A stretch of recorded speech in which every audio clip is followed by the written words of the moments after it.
한 노년의 약사와 젊은이 이야기가 있습니다. 어느 산골 마을에 한 노 약사가 약초를 다루면서 그 약초를 잘 알게 되고 그 약초로 많은 아픈 사람들을 여러 차례 돕게 되는 그런 약사였다고 합니다. 그리고 마을에도 또 한 젊은이가 살았는데 이 사람은 허풍쟁이였다고 합니다. 그래서 동일하게 약을 다루는 사람이었는데 자기 아는 것을 과시하고 싶어 가지고 작은 약초 하나만 보고서도 이 약은 모든 병을 낫게 한다고, 그래서 그렇게 허세를 부렸더랬죠. 어느 날 마을의 몇 명이 젊은이가 지어준 그 약을 잘못 사용해서 병이 더 악화되는 일이 있었습니다. 그 이야기가 전해지게 되자 젊은이가 당황을 좀 했죠. 근데 그 당황한 것을 잠시 접어두고 더 많은 약을 섞어가지고 여전히 자신의 능력을 드러내 보이면서 많은 약을 팔았다가는 결국에 자기도 아프게 되고, 그리고 자기가 도왔던 많은 사람들의 병이 더 악화되고 말았다는 이야기가 있었던 것이죠. 근데 반면에 이 노년의 약사는 마을 사람들의 회복을 도우면서도 늘 이렇게 말했다고 해요. 나는 다 알지 못한다네. 자연이 우리를 가르치게 두세. 라고 하면서 늘 약을 이렇게 지어줬다고 합니다. 근데 그 생각 속에 나는 다 알지 못한, 사실 누구보다 잘 알고 있는 사람이었는데 나는 다 알지 못한다고 하는 그 자세 속에 환자의 병 혹은 환자의 체질, 이거를 더 주의 깊게 살피는 자세로 이어지게 되고, 결국엔 본인뿐만 아니라 다른 이들의 건강까지도 회복하도록 돕는 그런 역할을 했다고 하는 이야기가 있습니다. 이건 우화인데요. 오늘 이 우화 속에서 얘기하고자 하는 바가 무엇입니까? 자기 자리를 분명히 알고 자기의 한계를 잊지 않는 사람만이 결국에는 자신과 세상을 해치지 않는다라는 것이 오늘 그 우화의 교훈일 것입니다. 저희가 읽은 오늘의 시편, 이 시편의 말씀은 총 5권으로 구성되어져 있습니다. 그 중에서도 오늘은 90편을 읽으셨기 때문에 제4권의 시작하는 그 시를 읽게 된 것인데요. 바로 앞편에 있는 89편을 기점으로 해서 150편에 있는 시는 그 색깔이 바뀌게 되고 그 전환점을 이루게 되면서 새로운 국면으로 들어서게 되는 것이 바로 90편의 시작의 이야기입니다. 사무엘하 7장에 가 보시면 하나님께서 다윗이랑 언약을 맺는 장면이 나오죠. 일명 시온 언약이라고 하는데요. 그 언약의 장면이 89편 3절 4절에서도 잘 나와 있습니다. 보시면 이렇게 기록하고 있죠. 주께서 이르시되 나는 내가 택한 자와 언약을 맺으며 내 종 다윗에게 맹세하기를 내가 내 자손을 영원히 경고히 하며 내 왕위를 대대에 세우리라 하셨나이다. 하나님께서는 다윗을 선택하셔서 언약을 맺으시는데 이 언약의 특징이 무엇이냐? 다윗의 어떤 조건을 보고 선택하신 게 아니라 그냥 조건 없이 다윗을 선택하셨다는 것. 그게 시온 언약이 가지는 아주 중요한 특징입니다. 그리고 두 번째 특징은 뭐냐? 그렇게 조건 없이 선택하신 그 다윗을 향해서, 그 가문을 향해서, 그 왕위를 향해서 이 언약은 영원한 언약이 되겠다. 영원하다라고 하는 그 시간, 그 유통 기한이 시온 언약에 가지고 있는 아주 특별한 특징입니다. 그 약속의 진가가 발휘됐죠. 역사적으로도 북이스라엘은 아수르의 그 제국의 침략 앞에서 멸망했지만 어디는 건재했습니까? 북이스라엘보다도 더 힘이 약했던, 국방력이 약하다고 볼 수 있었던 남유다, 예루살렘, 시온이라고 말하는 그 예루살렘 성은 여전히 그 아수르의 침략 앞에서 건재했었다는 것으로 진가가 증명이 되죠. 하나님의 언약의 진가가. 왜 그렇게 버틸 수 있었던 것입니까? 왜 시온이 그 제국의 힘 앞에서 건재할 수 있었던 것입니까? 그것은 건물이 튼튼해서 그런 것이 아닙니다. 그렇게 된 데에는 언약을 맺으신 하나님께서 예루살렘 성을 붙들고 계셨기 때문에, 그렇기 때문에 그 도성이 여전히 건재하게 자리하고 있었다라는 것을 우리는 열왕기서를 통해서 확인할 수가 있죠. 근데 문제는 무엇이냐? 이 약속 받은 당사자라고 할 수 있는 다윗 왕조가 점점 콧대가 높아지게 되는 거예요. 그리고 하나님을 등에 업게 되니까, 이 약속을 딛고 일어서게 되니까 자기의 한계를 잊어버리고 마치 자기네가 영원한 힘인 것처럼 착각을 했다는 거죠. 그런데 어떻게 됩니까? 기원전 586년에 바벨론의 침략 앞에서 예루살렘이 속수무책으로 아주 비참하게 무너지게 됩니다. 땅에 다윗의 영광스러운 왕관이 떨어지게 되는 사건이죠. 이 사건 속에서 이 유다 백성들이 어떤 생각을 했겠습니까? 하나님께 따지게 되는 겁니다. 하나님, 이 영원한 언약이라면서요. 우리를 택하시고 우리에게 능력을 주시고 이거는 영원히 계속될 언약이라고 우리에게 약속하셨으면서 이거를 깨뜨리시면 어떻게 합니까? 라고 하고 따지지 않았겠습니까? 하나님이 약속을 파기하셨다는 거예요. 하나님이 아니라면 모를까 하나님이신데 어떻게 하나님께서 하신 약속을 깨뜨릴 수 있는가를 놓고 계속해서 씨름해 가는 이야기가 1권, 2권, 3권의 이야기입니다. 하나님은 영원히 내 편일 걸로 생각을 하고 그것 믿고 함부로 살아갔던 것이죠. 근데 무조건, 조건 없이 선택했다고 해서 막 살아도 되는 겁니까? 그건 아니잖아요. 89편 30절 32절에 보면 그 오랜 씨름 끝에 깨닫는 한 가지가 있는데 바로 이것입니다. 30절 32절 만일 그의 자손이 내 법을 버리며 내 규례대로 행하지 아니하며 내 율례를 깨뜨리며 내 계명을 지키지 아니하면 내가 회초리로 그들의 죄를 다스리며 채찍으로 그들의 죄악을 벌하리로다. 무슨 이야기입니까? 그 바로 앞에는 하나님이 우리를 장자로 삼으셨다, 세상 왕들의 지존자가 되게 했다, 그의 후손을 영원히 장구하게 하셨다, 하늘의 날과 같게 하셨다 라고 얘기한 뒤에 이어지는 그 본문이 바로 내 법을 버리며 규례와 법도를 내팽개치게 된다면 내가 회초리를 들겠다라고 하는 그 말씀을 깨닫게 된 거예요.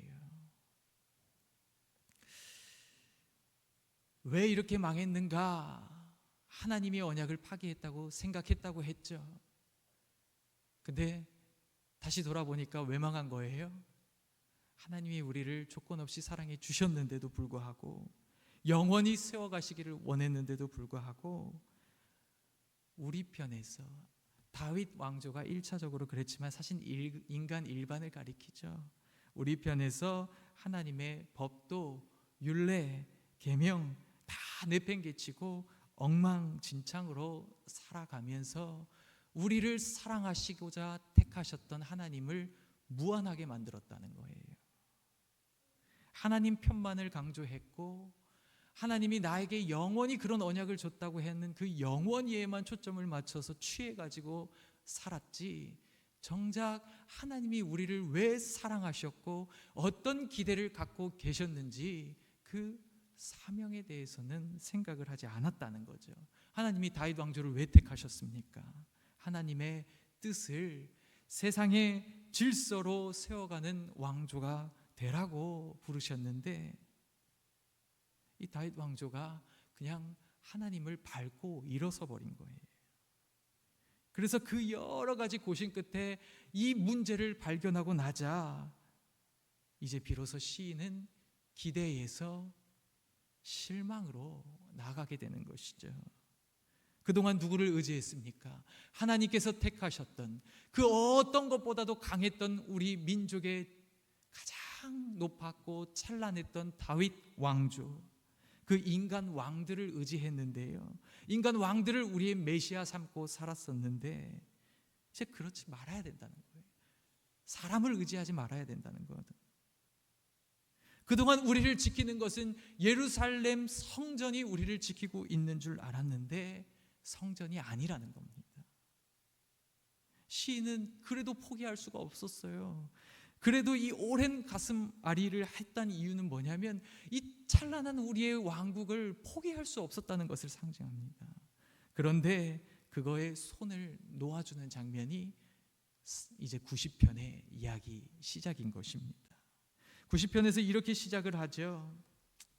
주여, 주는 대대에 우리의 거처가 되셨나이다. 산이 생기기 전, 땅과 세계도 주께서 조성하시기 전, 곧 영원부터 영원까지 주는 하나님이십니다. 쉽게 얘기하면 다시 계산되어야 된다는 겁니다. 시련을 겪고 자기가 바닥을 치는 데까지 떨어지고 나서야 다시 계산해야겠구나, 다시 새겨가야 되겠구나 하는 그런 마음이 들어서게 되는 것이죠. 먼저 무엇을 다시 계산해 보는 겁니까? 하나님이 어떤 분이신지를 다시 새겨보아야 한다는 겁니다. 하나님 어떤 분이십니까? 2절에 보시면 영원하신 분이라고 말씀하고 있죠. 영원하다는 것은 시작도 없고 끝도 없으신 분이라는 겁니다. 산이 생기기 전, 그리고 땅과 세계가 만들어지기도 전에 하나님 계셨고 영원까지 계시는 분이라고 하는 그것은 또 한마디로 하면 시간 밖에 계신 분이라는 거죠. 그러니까 하나님이 어떤 분이신가를 살펴갈 때 영원하신 분, 시간 밖에 계신 분. 4절에 보시면 주의 목전에는 천년이 지나간 어제 같으며 밤의 한순간 같을 뿐입니다. 주님의 시간과는 그렇기 때문에 우리가 헤아려 가는 시간 세는 법과는 다른 분이라는 것을 이야기를 해주고 있습니다. 하나님을 다시 계산해야 된다는 거예요. 또 어떤 것을 다시 계산해야겠습니까? 인간이 어떤 존재인지를 다시 계수해야 된다는 겁니다. 인생은 어떤 존재입니까? 3절에 보시면 주께서 사람을 띠끌로 돌아가게 하시고 말씀하시길 너희 인생들은 돌아가라. 띠끌과 같이 보잘것없는 존재가 인간이라는 겁니다. 자기는 찬란하고 높은 줄 알았는데 하나님 등에 업고 마치 자기가 하나님인 줄로 착각하고 막 살았는데 다시 계산해 보니까 내 원래 위치는 띠끌이었다는 겁니다. 흙보다도 못한 거예요. 너희 인생들은 돌아가라. 영원히 살 존재도 아니고 이 땅에 한시적으로 살다가 죽을 수밖에 없는 그런 존재들이라는 겁니다. 5절 6절에도 계속해서 얘기하는 바가 무엇입니까? 주께서 그들을 홍수처럼 쓸어가시나이다. 사라지는 것이 마치 홍수에 쓸려가듯 순식간에 사라지는 것들이 인생들이라는 겁니다. 잠깐 자는 것 같고 아침에 돋는 풀 같고, 풀이 어떻습니까? 아침에 돋았다가 밤에는 저녁에는 시드는 것이 풀인데 그것과 같이 인간을 다시 계산해 볼 때 인간의 원래 자리는 띠끌과 같은 인생이고 풀과 같은 인생이고 아침에 생겼다가 저녁에 죽는 하루살이랑 별반 다를 게 없는 것이 인생이다라는 것을 계수하게 되는 것이죠. 그래서 오늘 12절에는 지혜가 무엇이냐고 말할 때 그 지혜는 무엇입니까?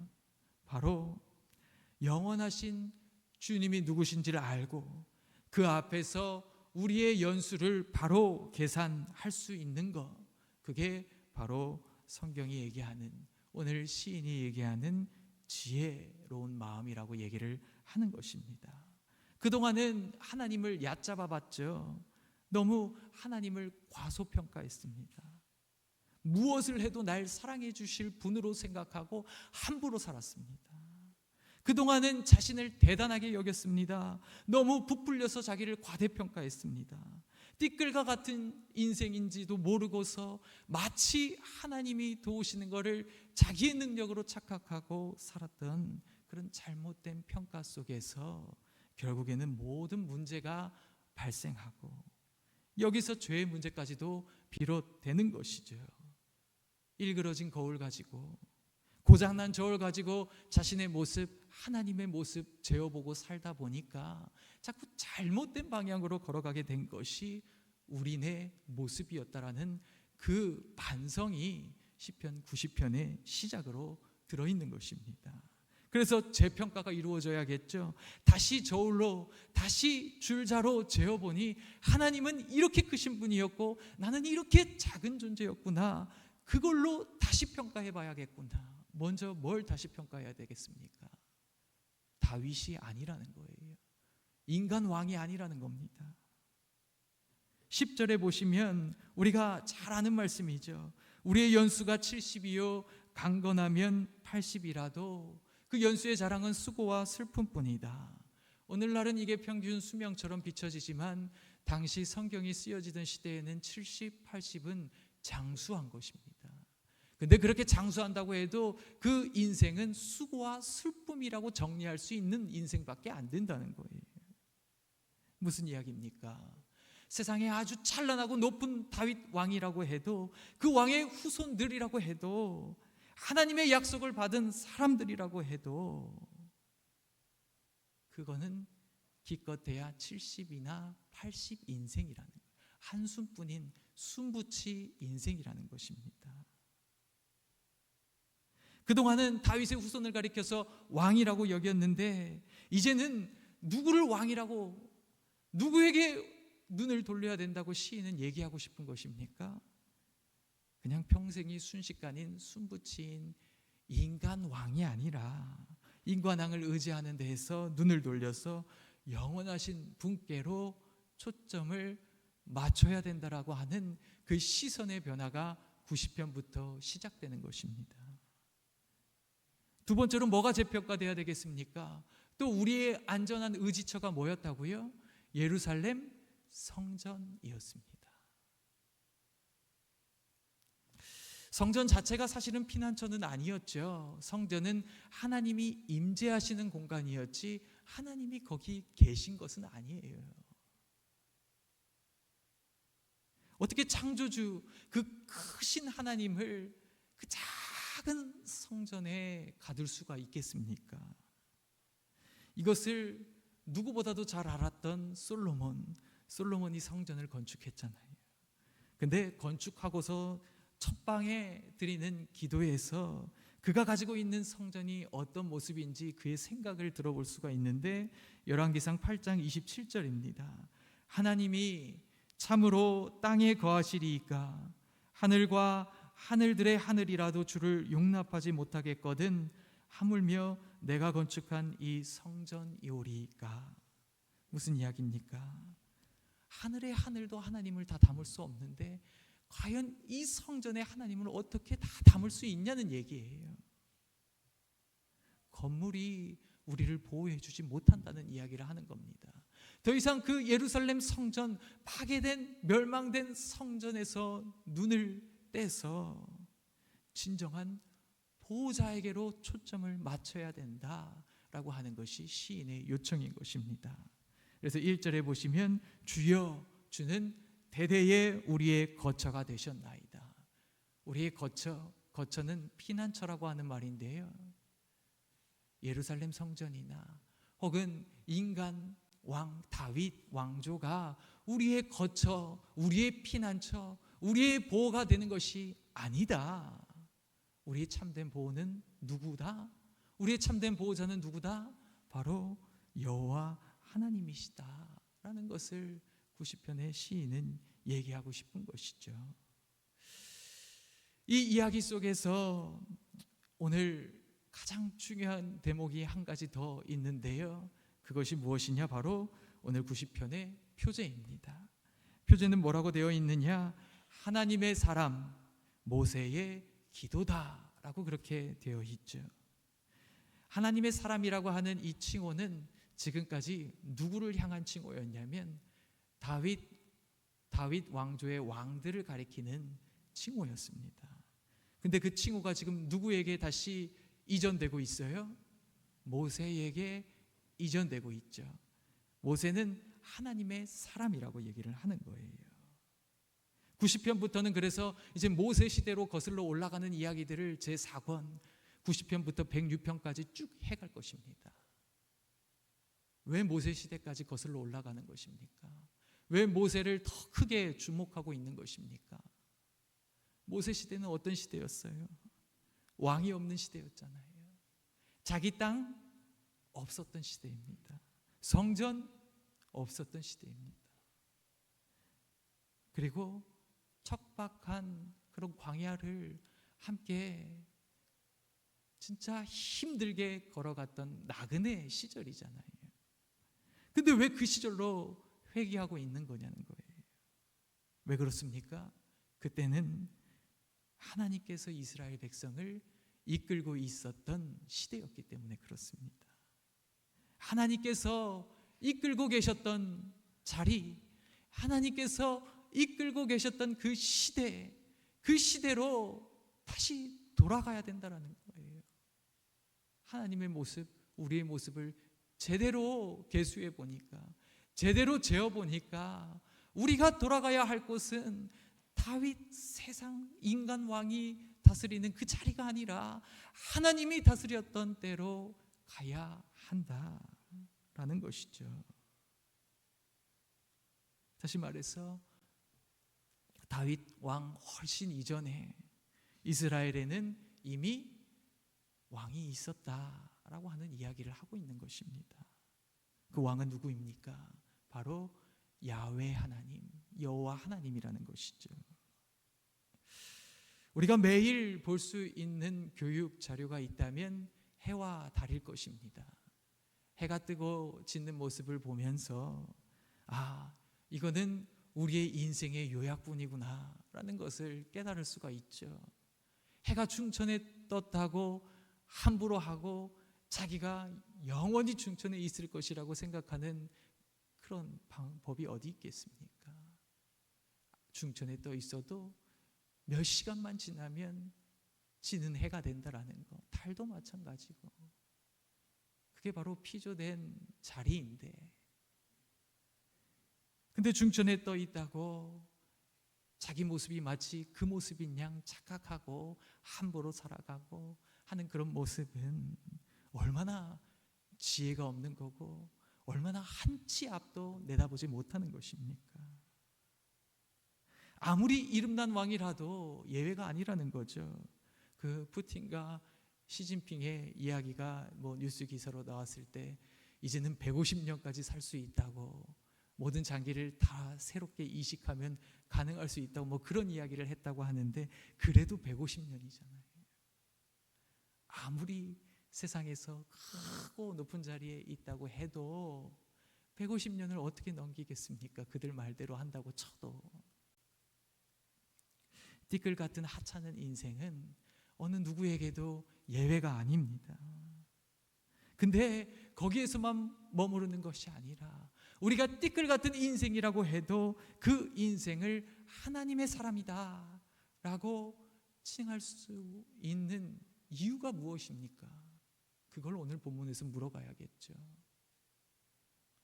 왜 띠끌이라 하지 않고, 분명히 띠끌 같은 존재인 거는 맞는데, 하찮은 그런 보잘것없는 인생은 맞는데, 근데 왜 그것을 하나님의 사람이라고 하는 다른 호칭이 붙는 사람들이 있고 그냥 돌아가야 할 띠끌이라고 부름받는 사람이 있냐는 거예요. 그 차이가 무엇입니까? 그 차이는 오늘 본문에 나와 있잖아요. 나의 낮음을 알고 하나님의 크심이 어떠한 줄도 알고 그 가운데서 누구의 인도함을 받는 겁니까?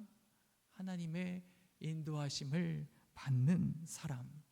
나의 낮음을 알기 때문에 하나님의 크심을 알기 때문에 하나님을 의지하는 사람이 될 수 있는 겁니다. 그게 올바른 저울로 달아서 계수한 거예요. 그렇게 살아가는 사람을 이름하여 뭐라고 얘기하냐? 하나님께서는 이름 붙이시기를 하나님의 사람이다, 내 아들이다, 나의 자녀다 라고 그렇게 이름 붙여 주시는 것이죠. 오늘 이 말씀이 우리에게도 은혜가 되길 원합니다. 교회 안에서 하나님의 그 인도하심을 정말 진지하게 받으려고 노력하는 사람들이 많아졌으면 좋겠어요. 교회 안에서 이 이야기를 하는 게 맞는지 모르겠지만 정말 하나님의 인도하심을 내 삶에서 진지하게 경험하려고 하는 사람들이 많아졌으면 좋겠고, 하나님의 뜻을 내 일상에서, 내 인생에서 온전히 반영하려고 애쓰려고 하는 그런 사람들이 좀 많아졌으면 좋겠습니다. 교회를 엄청 오래 다녀도 내 신학이 몇 년인 줄 알아? 얼마나 오래 다녔는 줄 알아? 라고 얘기를 해도 다시 전도할 수밖에 없는 그런 자리로 나아가면 안 되잖아요. 하나님의 말씀을 가르치고 배우고 듣고 내 삶으로 살아가는 거는 그거는 맞지만, 오랜 신앙생활 한 사람들에게 하나님을 지금 따르라고 전도해야 되는 거는 아니지 않습니까? 그건 아니잖아요. 우리가 하나님을 더 알려고 배우는 거고 하나님 말씀을 듣고 그대로 살려고 하는 거지, 아직 그대로 살 준비를 하지 못해서 전도해야 되는 그런 교회 안에서의 현상, 얼마나 가슴 아픈 현실입니까? 오늘 이 말씀을 통해서 다윗 왕조가 망해서 겪었던, 그리고 반성과 그 모든 회한과 미련과 후회 속에서 다시 한번 붙잡는 게 무엇이었느냐? 하나님이 이끄셨던, 하나님을 온전히 의지했었던 그때가 우리를 가장 하나님의 사람답게 했고, 그때가 우리를 가장 영화로운 존재로 살아갈 수 있게 했다는 그 민족의 역사적 고난을 통한 반성이 오늘 우리에게도 설득력이 되고, 오늘 우리의 마음에도 다시 한번 결단하고 하나님 앞에 서겠다고 하는 귀한 초청으로 여겨지시기를 주님의 이름으로 간절히 축복합니다. 기도하겠습니다.